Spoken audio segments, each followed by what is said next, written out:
welcome back to Kingdom Reviews. I'm your host, the Future Keybearer.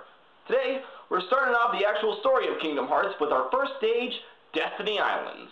So Sora wakes up back on his island to find a pleasant surprise waiting for him. Whoa!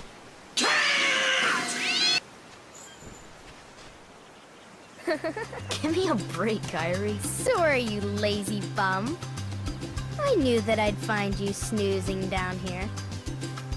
No, this huge black thing swallowed me up. I couldn't breathe, I couldn't... Ow! Huh. Years of psychological silence boiled down to one movement. Is your friend having a psychotic episode? Just bonk him on the head, that'll set him right. So, anyway, Sora and Kyrie get to talking about their plan to go out and see other worlds. Hey! Aren't you guys forgetting about me? So, I guess I'm the only one working on the raft. And now half of Sora's organs are crushed by that log. And you're just as lazy as he is. So you noticed. Okay, we'll finish it together. I'll race you. Huh? What? Are you kidding? Ready? Go!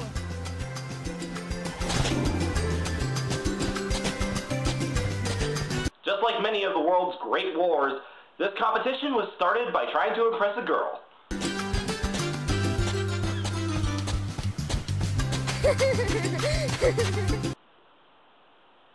Am I the only one who found that laugh incredibly creepy?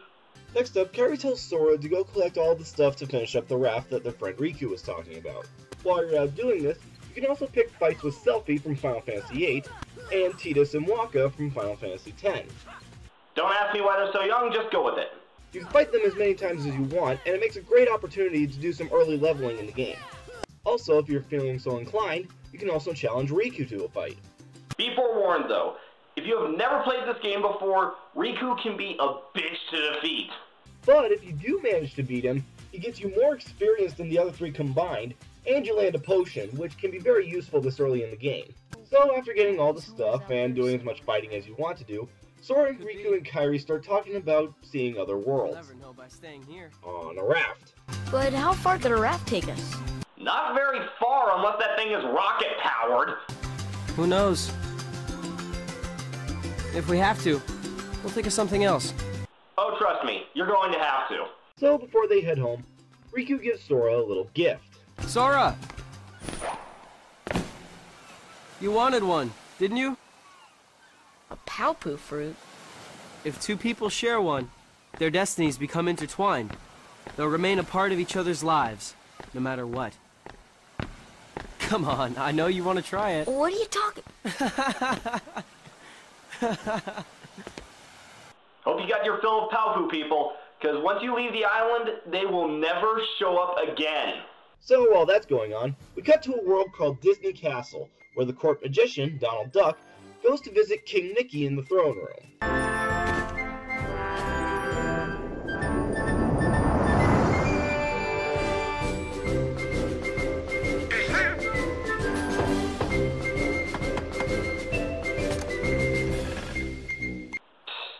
I love how Disney cartoon humor can still somehow find its way into this thing at some point. However, when Donald enters the throne room, he finds out that King Mickey is missing, with only a letter left behind. So Donald runs off to the courtyard to tell the captain of the guards, Goofy. Wake up, Goofy! Wake up! This is serious!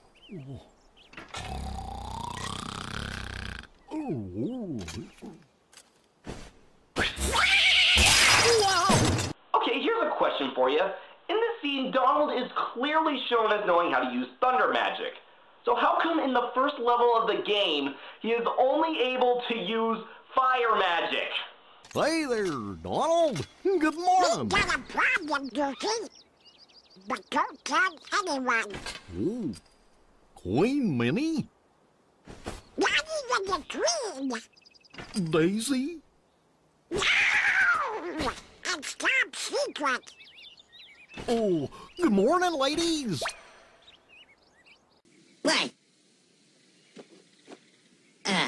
Fuck. So we cut to the next day back on Destiny Island, where Kyrie tells Sora to collect some provisions for the trip. Kyrie, what exactly are you doing on this project? Oh, you're just sitting around making good luck charms. Thanks. So while gathering some of the provisions, Sora starts to fantasize about the idea about sharing a Paopu fruit with Kairi. Until... What? Who's there? I've come to see the door to this world. Huh? This world has been connected. Well, what are you talking about? Tied to the darkness. Soon to be completely eclipsed. Isn't this how most stranger danger PSAs start? So this guy starts spouting some cryptic messages at Sora, and then just suddenly disappears. Okay then. Later, Sora and Kairi start talking about their excitement for finally leaving. Sora, let's take the raft and go. Just the two of us. Huh? Just kidding.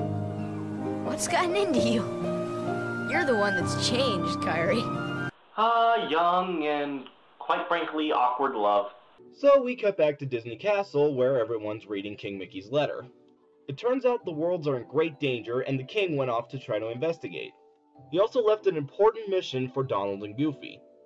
There's someone with a key. The key to our survival. So I need you and Goofy to find him and stick with him. Got it? Okay, I get that this is probably because they don't want to reveal what this key is prematurely, but how the hell are Donald and Goofy supposed to know what Mickey's talking about here? So Donald and Goofy are ready to leave on their mission, but not before picking up a little tag-along. Oh, and to chronicle your travels, he will accompany you. Over here! Cricket's the name. Jiminy Cricket at your service. I'm not sure why, but I think that because Jiminy Cricket is one of Disney's most marketed characters, they figured that they had to put him in the game somewhere. We hope for your safe return. Please, help the king.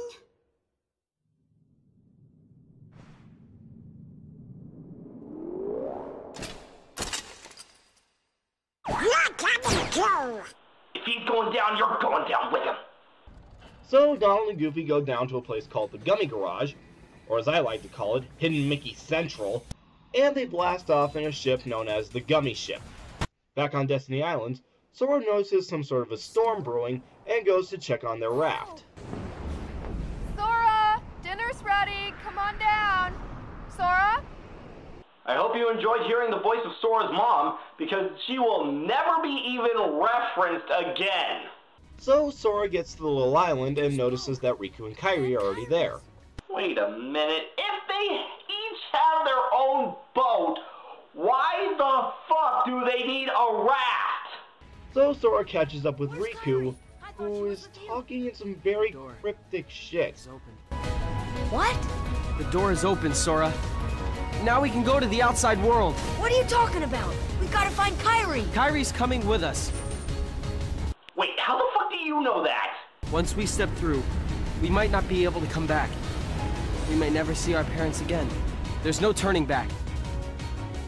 But this may be our only chance. We can't let fear stop us. I'm not afraid of the darkness.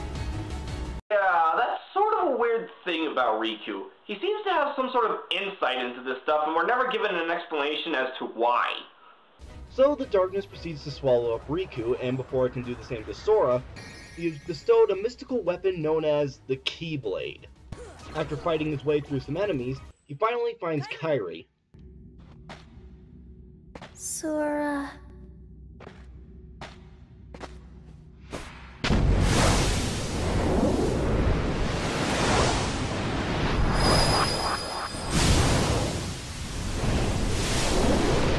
Yeah, that might seem pointless at first, but trust me, it'll come to full fruition later in the game. And so Sora is forced to fight the dark side once again. Fortunately though, he's not any harder to beat than he was last time. So after beating the dark side, the dark portal starts to suck everything up.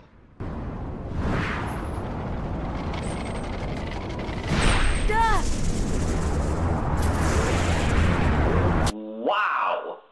That had to have been the worst scream of terror I have ever heard in my life. Yeah, this level can be pretty boring, especially on multiple playthroughs, but it does what it needs to, which is set up the actual story for the game. The island itself has a very nice set design going for it. It's too bad that you can't spend more time in it, though. Well, that's it for this episode. Tune in next time as we see where that dark portal has landed Sora.